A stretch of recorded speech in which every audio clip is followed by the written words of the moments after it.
बहुत समय पहले की बात है। गोरखपुर नाम के एक गांव में मोहनलाल अपनी पत्नी सावित्री और बेटी मीरा के साथ रहता था। सावित्री काफी बड़ी हो गई थी, इसलिए उसके माँ बाप उसके लिए लड़का ढूंढ रहे होते हैं। एक दिन लड़के वाले मीरा को देखने उनके घर आते हैं। हमें तो लड़की पसंद है मनीष की माँ। अगर तुम्हें मीरा से कुछ पूछना है तो अभी पूछ लो। हाँ। अच्छा बेटी मीरा, तुम्हें खाना बनाना आता है? जी। अच्छा, ये तो बढ़िया बात है। और बताओ, तुम्हें किसी चीज का खास शौक हो तो? जी, वो मुझे मेहंदी लगाने का बहुत ही शौक है। आसपास की सभी औरतें हमेशा मुझसे ही मेहंदी लगवाती हैं। अरे, मेहंदी लगाने और लगवाने का तो इसे बचपन से ही शौक है। जब मैं अपनी मेहंदी लगवाती थी तो ये पहले अपने हाथ आगे कर देती थी कि माँ, मुझे भी मेहंदी लगानी है। मनीष और मीरा का रिश्ता पक्का हो जाता है और जल्द ही मीरा की मेहंदी की रात भी आ जाती है। अरे लड़कियों, तुम क्या यहाँ बैठी हंसी मजाक कर रही हो? बहुत काम पड़े हैं, पहले उनको कर लो और फिर मीरा के हाथों में मेहंदी भी तो लगनी है। आज तो मेरा दिन है। माँ, मैं पहले ही बोल देती हूँ कि पूरे हाथ भर भर कर मेहंदी लगवाऊंगी। अरे हाँ बेटी, तेरा जो मन हो तू वो कर। आखिर कल तेरी शादी है, फिर तू चली जाएगी हमें छोड़कर। माँ, अब रोना मत। ठीक है बेटी, नहीं रो रही बस। रात हो जाती है। मीरा अपने हाथों में बड़ी ही सुंदर मेहंदी लगाती है। मीरा मेहंदी से भरे भरे हाथों को देखकर बड़ी ही खुश होती है। मीरा और मनीष की शादी को 2 साल हो जाते हैं और उसका एक प्यारा सा बेटा होता है। सब बहुत खुशी से रह रहे होते हैं, पर एक दिन मनीष को काम से बाहर जाना पड़ता है और एक्सीडेंट में उसकी मौत हो जाती है। मीरा को इस बात का इतना सदमा लगता है कि वो तो पागल सी हो जाती है, पर उसके सास ससुर उसे बेटी की तरह प्यार देते हैं। बहुत दिन बीत जाते हैं, पर मीरा की वही हालत होती है। मनीष के मरने के बाद घर के हालात बहुत ही बिगड़ जाते हैं। आज खाने में क्या बनाया है बहू? घर में आटा और सब्जी खत्म हो गए हैं, इसलिए आज मैंने खाने में बस चावल बनाए हैं। हम अचार से ही खा लेंगे। मनीष के जाने के बाद तो सब कुछ बदल गया है। वो था तो किसी चीज की कमी नहीं थी। तुम्हारे ससुर जी को भी कोई इस उम्र में काम पर नहीं रखता। समझ नहीं आता कि आगे क्या होगा।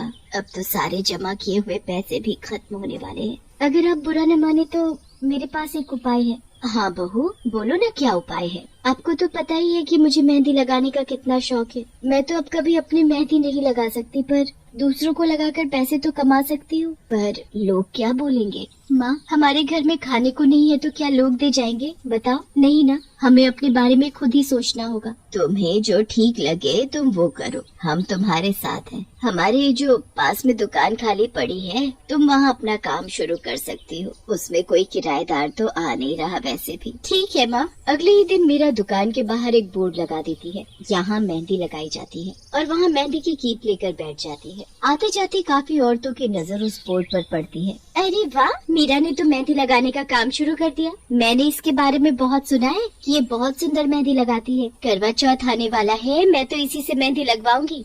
ऐसी बात है तो मैं भी इसी से ही मेहंदी लगवाऊंगी। काफी औरतें मीरा से मेहंदी लगवाने आने लगती हैं। मीरा सबके बहुत ही सुंदर सुंदर मेहंदी लगाती है और कुछ ही दिन में मीरा की मेहंदी के चर्चे सब जगह होने लगते हैं। मीरा मेहंदी लगा लगा कर खूब पैसे कमाने लगती है और धीरे धीरे उसके घर के हालात सुधरने लगते हैं। कुछ दिन बाद करवा चौथ आने वाला होता है। माँ, आज मैं आने में थोड़ा लेट हो जाऊंगी। करवा चौथ आने वाला है तो आजकल ज्यादा काम होता है। ठीक है बहू। मीरा दुकान पर जाती है और वहाँ औरतों की पहले से ही काफी भीड़ होती है। मीरा को सबके मेहंदी लगाते लगाते काफी रात हो जाती है। मीरा सुनसान रास्ते से अकेले घर आने लगती है। वो जैसे ही रोड क्रॉस कर रही होती है, तभी एक ट्रक तेजी से आता है और मीरा टक्कर खाकर सीधा झाड़ियों में गिरती है और उसकी मौत हो जाती है। मरने के बाद वो एक चुड़ैल में बदल जाती है। मार डाला मुझे, अब मेरे सास ससुर और बच्चे का क्या होगा? वो घर पर मेरा इंतजार कर रहे होंगे। हे भगवान, ये तूने मेरे साथ क्या किया? अब वो कहाँ से अपना पेट भरेंगे?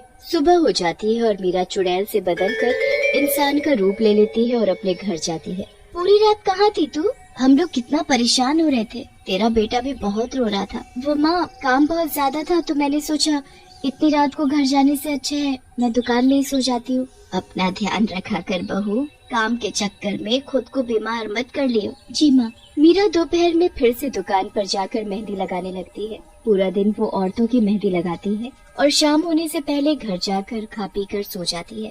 काफी दिनों तक ऐसे ही चलता रहता है और मीरा के सच के बारे में किसी को पता नहीं चलता। एक दिन मीरा को मेहंदी लगाते लगाते काफी देर हो जाती है।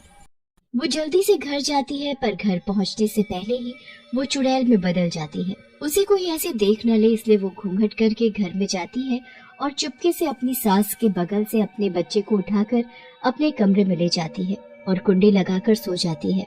थोड़ी देर बाद मीरा की सास आकर दरवाजा खटखटाने लगती है। कौन है?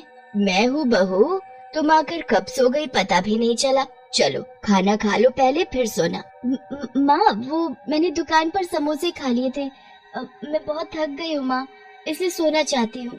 ठीक है बहू, तू सो जा, अब से मुझे जल्दी घर आना होगा, वरना सबको मेरे बारे में पता लग जाएगा। अगले दिन से मीरा रोज सुबह दुकान पर औरतों की मेहंदी लगाती है और चुड़ैल के रूप में बदलने से पहले ही खाना खाकर अपने कमरे में जाकर सो जाती है। वो रोज ऐसा ही करती है, पर एक दिन उसकी दुकान पर एक सरिता नाम की औरत आती है। मेरे घर में शादी है, आप जल्दी से मेरी मेहंदी लगा दो। पर अब तो शाम होने वाली है, मैं नहीं लगा सकती। मैं आपको पूरे 2000 रुपए दूंगी। 2000? ठीक है, मैं लगाती हूँ। मीरा उस औरत की मेहंदी लगाने लगती है और उसे काफी देर हो जाती है। मीरा को अब चिंता होने लगती है, रात होने वाली है, मुझे यहाँ से जाना होगा, वरना मैं वापस अपने चुड़ैल के रूप में आ जाऊंगी। अरे क्या सोच रही हो मीरा, जल्दी जल्दी मेहंदी लगाओ। वो मुझे घर जल्दी जाना होगा, मेरी सास को मेरी चिंता हो रही होगी। अरे तुम भी क्या सास के बारे में सोच रही हो, वो बहुत अच्छी है, बिल्कुल माँ जैसी। मेरे पति के मरने के बाद उन्होंने हमेशा मुझे एक बेटी की तरह रखा, मेरा भी तो फर्ज है कि मैं उनका ध्यान रखूं। अब मुझे इसलिए जाना होगा, एक हाथ पर मेहंदी आप कल लगवा लेना, मैं सुबह जल्दी आ जाऊंगी। ठीक है, ये लो पैसे। मीरा जल्दी से दुकान बंद करती है और अपने घर जाने लगती है। रास्ते में मीरा को सरिता का शराबी पति मिल जाता है, जो उसे छेड़ने लगता है। अरे मीरा, कहाँ जा रही है?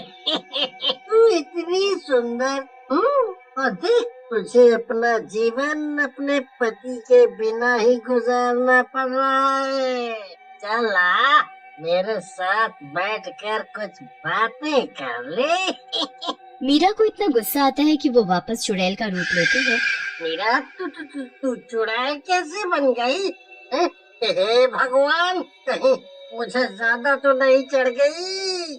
मैं मीरा भी हूँ और चुड़ैल भी, और मेरी बात कान खोलकर सुन ले कि अगर तूने दोबारा किसी औरत को छेड़ा तो मैं तेरी गर्दन तेरे शरीर से अलग कर दूंगी। मुझे माफ कर दो रे, मैं अब कभी गलती से भी किसी की तरफ देखूंगा भी नहीं। मुझे जाने दो। मुझे जाने दो। वो शराबी आदमी मीरा को चुड़ैल के रूप में देखकर बुरी तरह डर जाता है और सीधा घर जाकर अपनी बीवी को सारी बात बताता है। लगता है तुमने आज ज्यादा पी ली है, तभी ऐसी बातें कर रहे हो। मैं अभी उससे मेहंदी लगवा कर आ रही हूँ और उसे देर हो रही थी, इसलिए उसने मेरे एक हाथ पर ही मेहंदी लगाई। वो बोल रही थी कल आकर दूसरा हाथ लगवा लेना। अरे सरिता, मैं झूठ नहीं बोल रहा, तुम्हारी कसम। वो मीरा एक चुड़ैल है, चुड़ैल। तुम उसके पास मत जाना है, वरना वो तुमको मार डालेगी। आप मेरी कसम खा रहे हो तो आप सच ही बोल रहे होगे, पर मीरा एक चुड़ैल है, मुझे तो कुछ समझ ही नहीं आ रहा। वैसे आज वो बहुत परेशान थी और बार बार बोल रही थी कि मुझे रात होने से पहले घर पहुंचना है। अच्छा, मतलब वो रात होने पर चुड़ैल में बदल जाती है। एक काम करना, तुम कल उसे रात तक वहाँ रोक कर रखना और कुछ औरतों को भी अपने साथ लेकर जाना। सरिता ऐसा ही करती है। अगले दिन वो जबरदस्ती मीरा को रोक कर रखती है। रात होने लगती है और मीरा को घर जाना होता है, पर सरिता और उसकी सहेलियां उसे जाने ही नहीं देती। आखिरकार रात हो जाती है और मीरा एक चुड़ैल में बदल जाती है। चुड़ैल को देखकर सारी औरतें बुरी तरह चिल्लाने लगती हैं। मुझसे डरो मत, मैं किसी को कुछ नहीं कहूँगी। अरे मीरा, तुम सच में एक चुड़ैल हो? मतलब मनीष ने एक चुड़ैल से शादी की थी? नहीं, ऐसा नहीं है।